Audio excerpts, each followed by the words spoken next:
दोस्तों, आज हम इंग्लिश ग्रामर के एक ऐसे टॉपिक को कवर करने वाले हैं जिससे इंग्लिश ग्रामर का बैकबोन यानी कि रीढ़ की हड्डी कहा जाता है। उस टॉपिक का नाम है टेंस, हिंदी में बोलूं तो काल। गाइस, ये इंग्लिश ग्रामर का एक ऐसा टॉपिक है जो मुझे ऐसा लगता है कि आज भी बहुत से लोगों के लिए एक समस्या है, जिसकी सबसे खास वजह ये है कि most of the students tense के रूल्स को बस रट्टा मारने की कोशिश करते हैं। उन्हें लगता है कि हम रट्टा मार के टेंस सीख जाएंगे। तो अगर आप भी इन्हीं स्टूडेंट्स में से एक हैं जो सिर्फ रट्टा मारकर टेंस सीखना चाहते हैं, तो मेरी वीडियो को अभी छोड़ दीजिए। और अगर आप सच में टेंस सीखना चाहते हैं, बिल्कुल बेसिक से उसके कॉन्सेप्ट्स को समझना चाहते हैं, तो मेरी वीडियो में एंड तक बने रहिएगा। चलिए स्टार्ट करते हैं।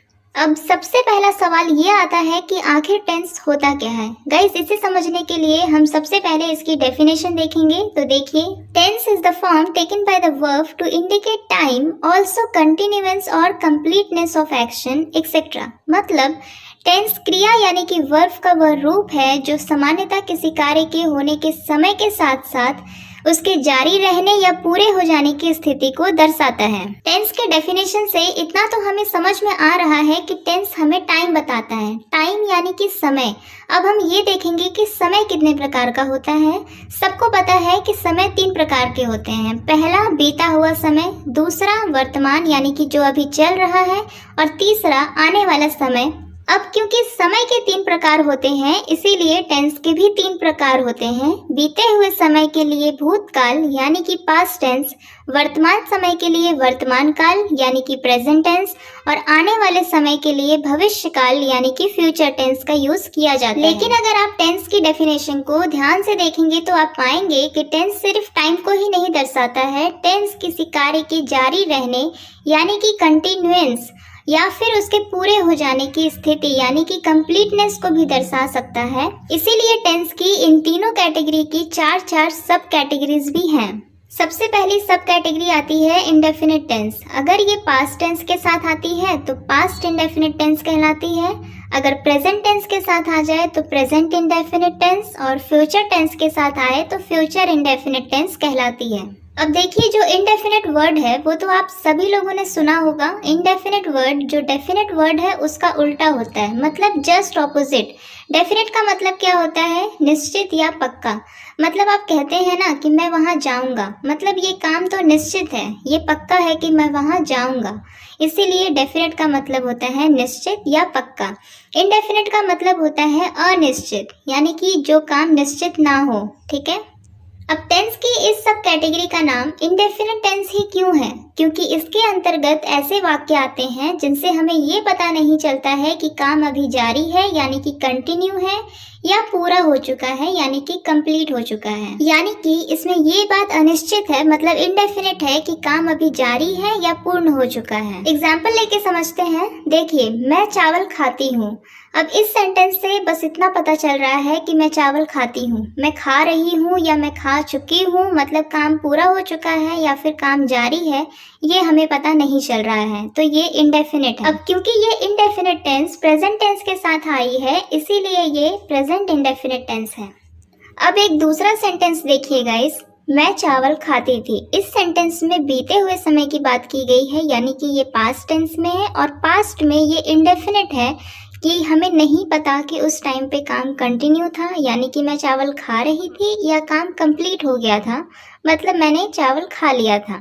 ये बात हमें नहीं पता, इसीलिए इस टेंस को हम पास्ट इंडेफिनिट टेंस में रखते हैं। पास्ट इंडेफिनिट टेंस में एक और तरह के सेंटेंस आते हैं। फॉर एग्जाम्पल, मैंने चावल खाया।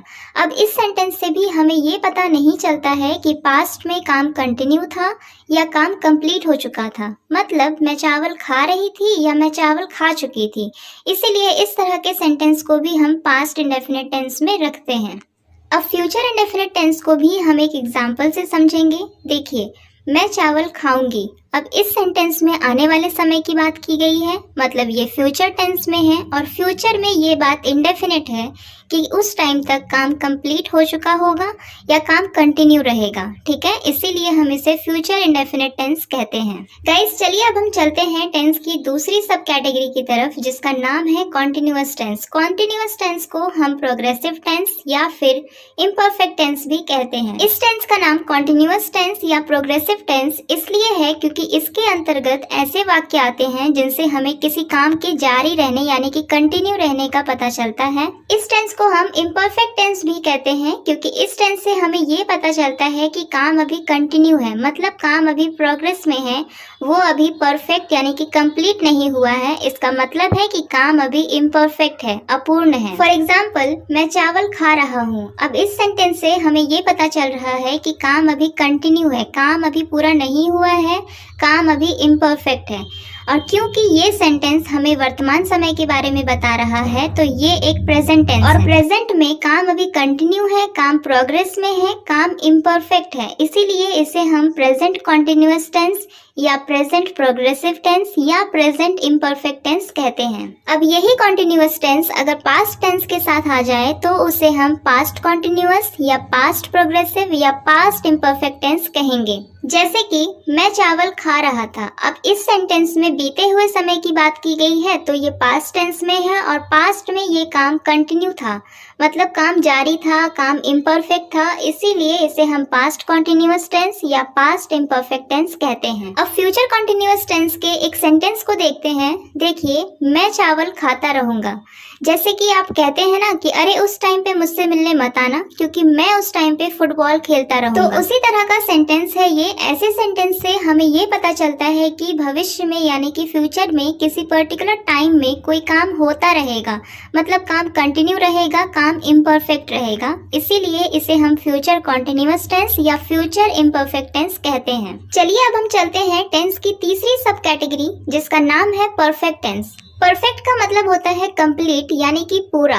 अब इस टेंस को हम परफेक्ट टेंस क्यों कहते हैं? क्योंकि इसके अंतर्गत ऐसे वाक्य आते हैं जिनसे हमें किसी काम के पूरे हो जाने का पता चलता है, इसीलिए इसे हम परफेक्ट टेंस कहते हैं। अगर वर्तमान समय में कोई काम पूरा हो चुका है तो उसे हम प्रेजेंट परफेक्ट टेंस कहेंगे। फॉर एग्जाम्पल, मैं खा चुकी हूँ।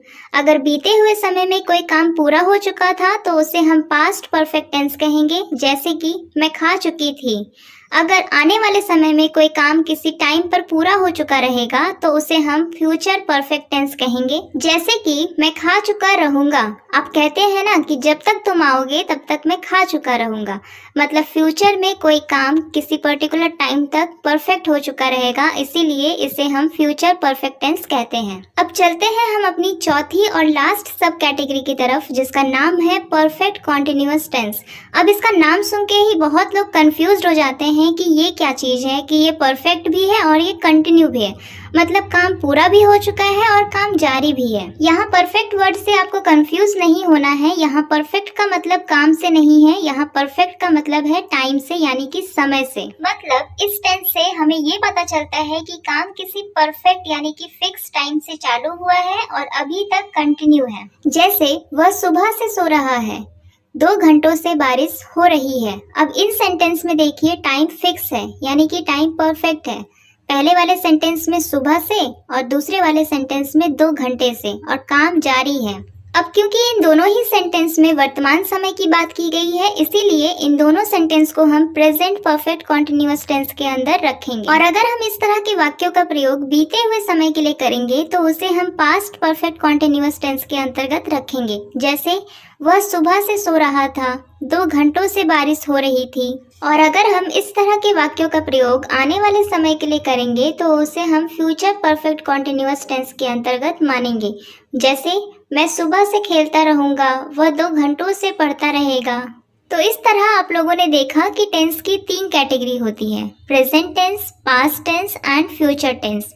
और इन तीनों कैटेगरीज की 4 सब कैटेगरीज भी होती हैं। अब ये सब कैटेगरीज 4 ही क्यों होती हैं? क्योंकि टेंस में टाइम के अलावा और 2 चीजें बहुत इंपॉर्टेंट हैं। पहली है कॉन्टिन्यूएंस और दूसरी है परफेक्टनेस। जिसमें कॉन्टिन्यूएंस और परफेक्टनेस दोनों ही ना हो, सिंपली टाइम मेंशन हो, उसे हम इनडेफिनिट टेंस कहते हैं। जिसमें सिर्फ कॉन्टिन्यूएंस हो, परफेक्टनेस ना हो, उसे हम कॉन्टिन्यूअस टेंस कहते हैं।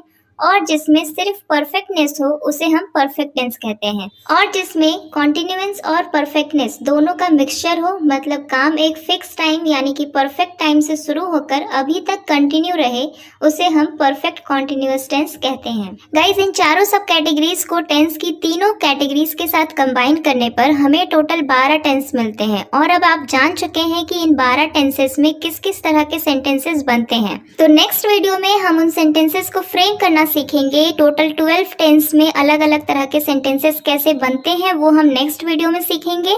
ये वीडियो अगर आपको पसंद आई हो तो प्लीज लाइक कीजिएगा, चैनल को जरूर सब्सक्राइब कीजिएगा। थैंक्स।